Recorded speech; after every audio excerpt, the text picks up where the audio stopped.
Bonjour, ouverture du dossier à polémique. Macky referme le protocole de Rebeuss dans Walf Quotidien. De mon point de vue, ce débat n'a aucun intérêt, déclare le président, repris dans les colonnes du journal. Relayé par le quotidien sur cette affaire de l'enquête sur les 74 milliards. Requiem pour un protocole, titre le journal. Macky Sall, c'est un débat sans intérêt. C'est dans les colonnes du quotidien. Le quotidien. Macky Sall brûle le protocole de Rebeuss, témoigne le Témoin quotidien. Ce débat n'a aucune utilité, selon le journal, qui revient encore sur le propos du président de la République lors du Conseil des ministres décentralisé à Pékin. Il dit on touché coulé pour Macky, se demande encore la tribune qui parle de cette reculade du procureur sur le protocole de Rebeuss. Macky Sall minimise le débat sur le protocole de Rebeuss, n'a aucun intérêt à en croire mon confrère de la tribune qui reprend le propos du président de la République. Ce qui fait dire à Direct Info que Macky Sall courtise la jeunesse et minimise le protocole de Rebeuss. Et le biétiste du journal d'ajouter ce matin que le président Macky Sall fait les yeux doux à la jeunesse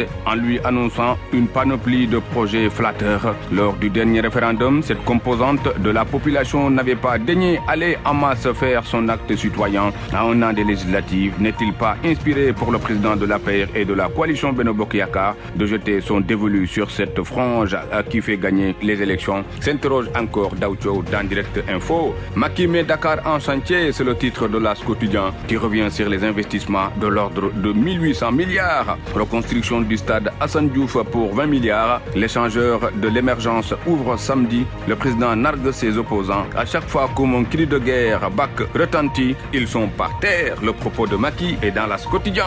Il pleut des milliards sur Dakar, fait sentir encore l'Observateur. Ce matin, 1800 milliards de francs CFA d'investissement pour la région. Le président déchire le protocole de Rebeuss, rappelle encore le quotidien l'Observateur. Dakar fait sauter la banque, indique le populaire. Macky file le jackpot de 1800 milliards à la région capitale. Clin d'œil de Macky à la jeunesse de Dakar. Le stade Assane Diouf restitué à Rebeuss et reconstruit pour 20 milliards. Les stades de la capitale seront réhabilités. En croire encore le président de la République. Le gouvernement s'est engagé pour 4672 milliards dans les 14 régions. Les détails du bilan d'étape dans le journal Le Populaire ce matin. Zoom Info fait zoom sur encore le Conseil des ministres délocalisé. Dakar obtient la part belle, 1800 milliards. Titre Zoom Info. L'État débourse 300 millions pour les ex-travailleurs des agences dissoutes, révèle encore le journal Zoom Info. Et le soleil de briller encore sur le Conseil des ministres délocalisé.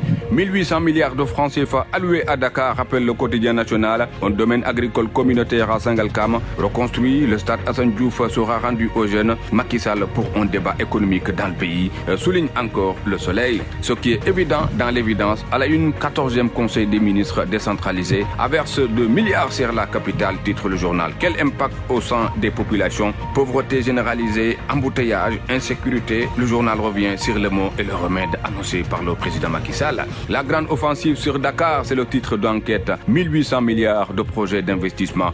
Restitution du stade Assane Diouf, réfection des lycées et collèges de Dakar, fermeture du canal de Rufisque, entre autres projets, soulignés ce matin et en profondeur dans Enquête. Réumi Quotidien fait un bilan d'étape des conseils des ministres décentralisés. Les 2872 milliards de francs CFA sur le terrain, 1533 milliards déjà pris en charge selon le journal. Et pour le protocole de Rebeuss, Macky refuse d'ouvrir le dossier. Je n'ai rien à dire sur ce sujet, déclare le président. Libération a beaucoup de choses à dire ce matin sur l'affaire Lamine Diack. La Cour d'appel de Paris saisie d'une requête aux fins d'annulation de la procédure. Diack, une procédure scandaleuse. C'est dans Libération comment son passeport diplomatique a été ignoré. Les enquêteurs ont sollicité les affaires étrangères françaises. L'invitation troublante du comité olympique français qui a précipité son arrestation. Pourquoi il a gardé le silence devant les juges? Ces vraies déclarations sur procès-verbaux à lire ce matin dans le journal Libération qui en fait la révélation. Retour de Pogba à Manu, accord trouvé à 80 milliards de francs CFA au niveau de Manchester United. Salaire annuel à 7,8 milliards de francs CFA. À lire ce matin dans Stade, le quotidien du sport qui creuse en profondeur et sur ce terrain. Sur l'arène de la lutte, le quotidien des arènes sénégalaises revient avec Ipongari sur le duel de dimanche. Sunulamb parle de Lac 2 qui est favori à 90% selon Ipongari. Djibril Seck, directeur de l'INSEPS, Lac 2 est difficile à manœuvrer. Baboy Yekini est un djinn. Et c'était lui, prévient le fils de Double S. Je prends au sérieux sa caisse. La durée du combat dépend de nous. Qu'il ne cherche pas des excuses. Bonne lecture à tous.